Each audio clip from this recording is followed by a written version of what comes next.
আসসালামু আলাইকুম। নবম দশম শ্রেণীর শিক্ষার্থী সাজিদ এডুকেটর পক্ষ থেকে তোমাদের সবাইকে শুভেচ্ছা এবং স্বাগতম। এই ক্লাস উচ্চতর গণিত সপ্তম অধ্যায় থেকে রাজশাহী বোর্ডে 2023 সালে যে সৃজনশীল প্রশ্নটি এসেছিল তার সমাধান নিয়ে আলোচনা করব। প্রথমে আমরা সৃজনশীল প্রশ্নটি দেখে নেই। উদ্দীপকে 1 নম্বরে একটি অনন্ত গুণোত্তর ধারার প্রথম দুই পদের সমষ্টি 3/2 দেয়া আছে এবং অসীমতক সমষ্টি 2 দেয়া আছে। আর 2 নম্বরে একটি ধারা দেয়া আছে। এই 1 নম্বর এবং 2 নম্বর উদ্দীপক অনুসারে খ নাম্বার এবং গ নাম্বার সমস্যা দুটি সমাধান করতে হবে। ক নাম্বার সমস্যাটি সমাধান করার জন্য উদ্দীপক লাগবে না। এখানে ক নাম্বারে একটি ভগ্নাংশ দেয়া আছে, এটাকে মূলদীয় ভগ্নাংশে প্রকাশ করতে হবে। তাহলে সমস্যাগুলো আমরা সমাধান করি। প্রথমে ক নাম্বারে কি করতে হবে? এই ভগ্নাংশটিকে মূলদীয় ভগ্নাংশে প্রকাশ করতে হবে। এই ভগ্নাংশটি প্রথমে লিখে নিতে হবে। এখানে লেখা আছে 0.12, এদের উপর পৌনঃপুনিক আছে, 1 এবং 2-র উপর পৌনঃপুনিক আছে। পৌনঃপুনিক থাকার অর্থ হলো 1 এবং 2 বারবার আছে। তোমরা যতবার খুশি ততবার লিখতে পারবা। আমি 3 বার লিখেছি, এরপর ডট ডট দিয়েছি। এখন এটাকে একটা ধারায় পরিণত করতে হবে। এখানে যেহেতু আমি 3টি 1 2 লিখেছি, আমি 3টি পদ দিয়ে একটা ধারা গঠন করব। প্রথম কি আছে? 0.12 আছে। এই যে এটা দিয়ে একটি পদ লিখব 0.12। যেহেতু আমি এই 1 2 লিখেছি এখানে, এরপরে পরে যে 1 2 আছে সেটা দিয়ে আর একটা পদ লিখতে হবে প্লাস চিহ্ন দিয়ে। আমরা যেহেতু এই 1 2 লিখেছি, এটার পরিবর্তে আমাদের 0 লিখতে হবে, 2টা 0 লিখতে হবে। এই যেরকম ভাবে 0.00, তারপরে এই 1 2 লিখতে হবে, তারপর প্লাস চিহ্ন দিয়ে শেষে যে 1 2 আছে সেটা লিখতে হবে। আর এই 4টার জন্য 4টা 0 লিখতে হবে, অর্থাৎ 0.4টা 0 লিখে শেষে এই 1 2 লিখতে হবে, তারপর প্লাস চিহ্ন দিয়ে ডট ডট দিতে হবে। এখন এটা একটা ধারা হয়ে গেল, গুণোত্তর ধারা। এই ধারাটি থেকে আমাদের প্রথম পদ এবং সাধারণ অনুপাত লিখে নিতে হবে। যেভাবে লিখতে হবে, ধারাটির প্রথম পদ এর সমান, যেটা হলো প্রথম পদ 0.12, এরপর লিখতে হবে সাধারণ অনুপাত। সাধারণ অনুপাত আর সমান দ্বিতীয় পদকে এই প্রথম পদ দিয়ে ভাগ করতে হবে। তাহলে আমরা যদি দ্বিতীয় পদকে প্রথম পদ দিয়ে ভাগ করি, এখান থেকে পাওয়া যাবে 0.01। এখন আমরা এই ভগ্নাংশটিকে মূলদীয় ভগ্নাংশে প্রকাশ করব। সুতরাং 0.12 পৌনঃপুনিক সমান, এটা হলো মূলদীয় ভগ্নাংশ প্রকাশের সূত্র, a/1 - r। এখন এর স্থানে এর মান বসাইতে হবে এবং আর এর স্থানে আর এর মান বসাইতে হবে। এর মান কত? 0.12, আর আর এর মান আমরা বের করলাম 0.01। মানগুলো আমরা বসিয়ে দিই। এরপর এই 1 থেকে 0.01 বাদ দিতে হবে। বাদ দিলে এখান থেকে কত পাওয়া যাবে? 0.12 ভাগ উপরে যা আছে তাই লিখতে হবে, আর নিচে হবে 0.99। এখন এই ভগ্নাংশ দুটিকে আমরা যদি 0.3 দিয়ে ভাগ করি, তাহলে উপরে হবে 4 আর নিচে হবে 33, অর্থাৎ 33। এটাই মূলদীয় ভগ্নাংশ। আশা করি শিক্ষার্থী বন্ধুরা ক নাম্বার সমস্যাটির সমাধান তোমরা বুঝতে পেরেছ। এবার খ নাম্বার সমস্যাটি সমাধান করব। খ নাম্বার সমস্যাটি সমাধান করার জন্য এই যে 1 নাম্বার যে উদ্দীপক, এটা লাগবে। 1 নাম্বারে কি লেখা আছে? একটি অনন্ত গুণোত্তর ধারার প্রথম দুই পদের সমষ্টি 3/2 এবং অসীমতক সমষ্টি হলো 2। প্রশ্নের মধ্যে লেখা আছে 1 নংয়ে বর্ণিত অনন্ত গুণোত্তর ধারাটির সাধারণ অনুপাত নির্ণয় করো। গুণোত্তর ধারার সাধারণ অনুপাতকে আর দিয়ে প্রকাশ করা হয়, অর্থাৎ আর এর মান বের করতে হবে। যেহেতু এটা গুণোত্তর ধারা গাণিতিক সমস্যাগুলো সমাধান করার জন্য আমাদের প্রথম পদ এবং সাধারণ অনুপাত লিখতে হবে। মনে করি গুণোত্তর ধারাটির প্রথম পদ a এবং সাধারণ অনুপাত সমান r। এই r এর মানই আমাদের বের করতে হবে। এখন আমাদের লিখতে হবে প্রথম দুই পদের সমষ্টি, অর্থাৎ প্রথম দুটি পদ লিখতে হবে। প্রথম দুটি পদ লিখে 3/2 লিখতে হবে।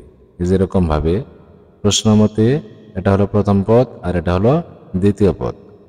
যে কোনো পদ নির্ণয়ের সূত্র আছে, যেটা হলো যে কোনো পদ নির্ণয়ের সূত্র গুণোত্তর ধারার। আমরা যদি n এর স্থানে 1 বসাই তাহলে সেটা হবে প্রথম পদ। 1 থেকে 1 বাদ দিলে 0 হবে। এই পাওয়ারটা কিন্তু আর এর উপর, এর উপর না।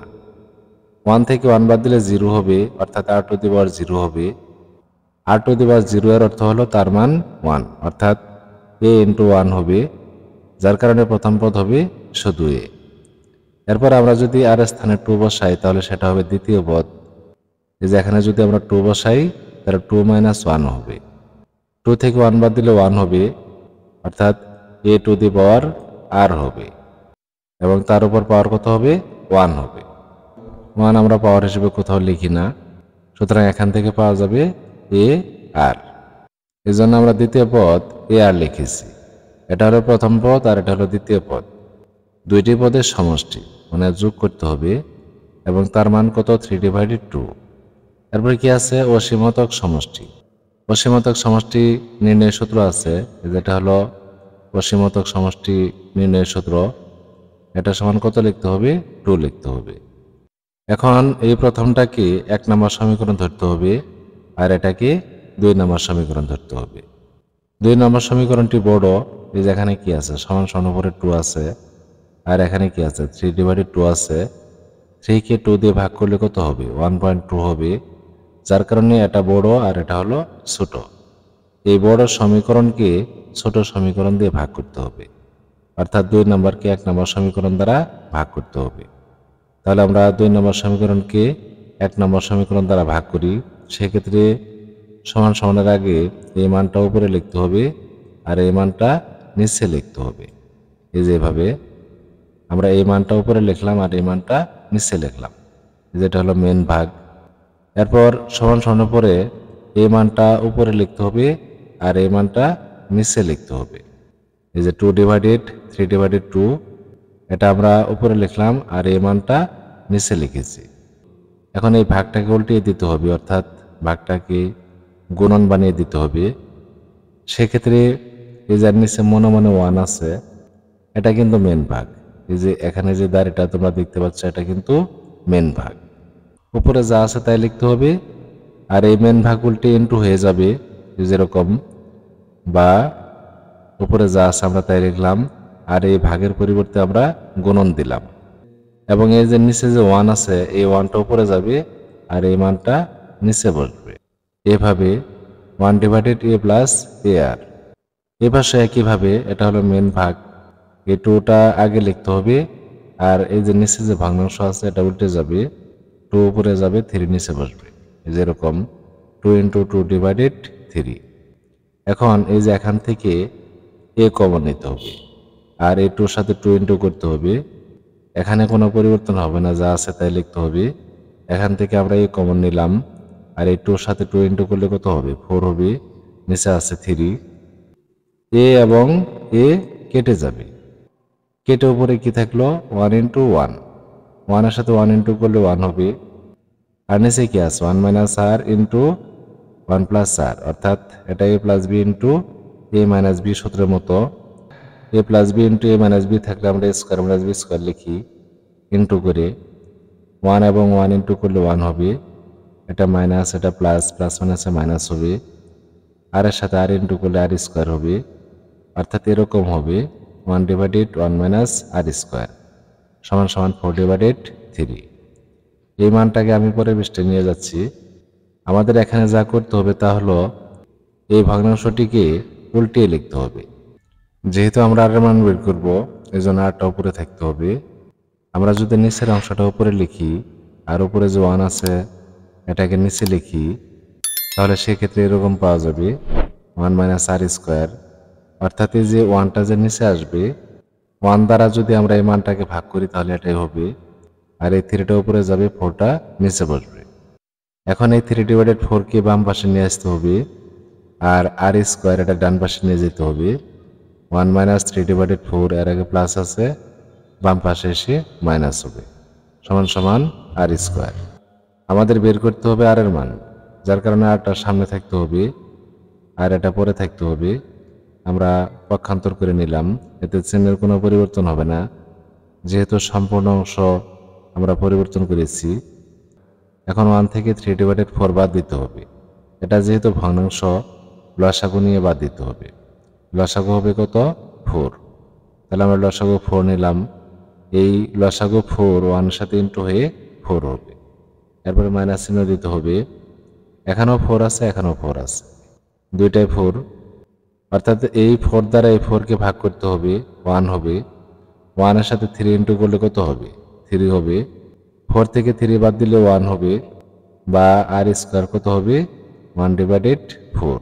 এখন এই স্কোয়ারটাকে ডান পাশে নিয়ে যেতে হবে, তাহলে হবে প্লাস মাইনাস স্কোয়ার রুট 1/4। এটা স্কোয়ার হবে না, শুধু আর হবে। 1/4 এর বর্গমূল কত? 1/4 এর বর্গমূল হলো 1/2। সুতরাং আর সমান কি হবে? Plus minus 1/2। এটাই আনসার। সবশেষে গ নাম্বার সমস্যাটি সমাধান করব। গ নাম্বার সমস্যাটি সমাধান করার জন্য 2 নাম্বার যে ধারা, এই ধারাটি লাগবে। তাহলে গ নাম্বার সমস্যাটি আমরা সমাধান করি। এই ধারাটি প্রথমে আমরা লিখে নেই। 2 নং ধারাটি আমরা এটা লিখে নিলাম। এখন এই ধারা কি করতে হবে? n সংখ্যক পদের সমষ্টি নির্ণয় করতে হবে। এর জন্য এইভাবে লিখতে হবে, ধরি এর সমান, এই যে ধারাটি লিখে প্লাস ডট ডট দিয়ে প্লাস এই nটা এখানে লিখে দিতে হবে। এরপর এখান থেকে 4 কমন নিতে হবে। এই ধারাতে 4 দিয়ে দেওয়া আছে, যদি কোনো ধারাতে 5 দিয়ে দেওয়া থাকে তাহলে 5ই কমন নিতে হবে, অর্থাৎ যা দেওয়া থাকবে সেটাই কমন নিতে হবে। এখানে যেহেতু 4 দেওয়া আছে, 4 দিয়ে শুরু হয়েছে, তাহলে আমরা 4 কমন নেব। 4 কমন নিলাম, তাহলে 4 এর মধ্যে কত বার যাবে? 1 বার যাবে। এর মধ্যে কত বার যাবে? 11 বার। আর এর মধ্যে কত বার যাবে? 111 বার। আর এখানে প্লাস চিহ্ন দিয়ে এটাকেও ব্রেকেট দিতে হবে। এরপরে এই 4টাকে পক্ষান্তর করতে হবে। এই 4 এই ব্রেকেটের সাথে ইন্টু আকারে আছে, যার কারণে 4টা বাম পাশে এসে ভাগ হবে। 22/4 সমান এই যে ব্রেকেটের মধ্যে যা আছে সেটা আমরা এখানে লিখলাম। এরপরে এদেরকে 9 দ্বারা গুণন করতে হবে। এই ধরনের ধারা থেকে n সংখ্যক পদের সমষ্টি নির্ণয় করার সিস্টেমে এটা এইভাবে করতে হবে। যেটাই আসুক এইভাবে করতে হবে। 1-এ পরিণত করতে হবে, তারপর 9 দ্বারা গুণন করতে হবে। প্রথম তো কমন নিতে হবে। তাহলে এবার আমরা 9 দ্বারা গুণন করি। তাহলে 9s/4, এটা কিন্তু উভয় পাশে গুণন করতে হবে।